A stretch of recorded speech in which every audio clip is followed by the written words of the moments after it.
আবার আল্লাহ বললেন, নবী আপনি এমন নবী যেই নবীকে আমি হাউজে কাউসার দিয়েছি। লক্ষ লক্ষ নবীদের কাউরে কিয়ামতের দিন আমি হাউজে কাউসারের মালিক বানাবো না, শুধুমাত্র কেবলমাত্র একমাত্র আপনি ছাড়া।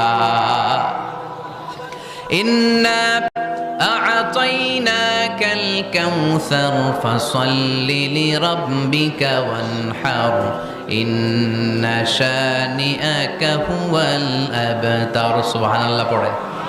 এই হাউজে কাউসারের পানি খেতে চান? পান করতে চান? বিশ্বনবী না দিলে খাইতে পারবো আমরা? হাউজে কাউসার পান করতে চান কারা? হাত তুলে দেখান।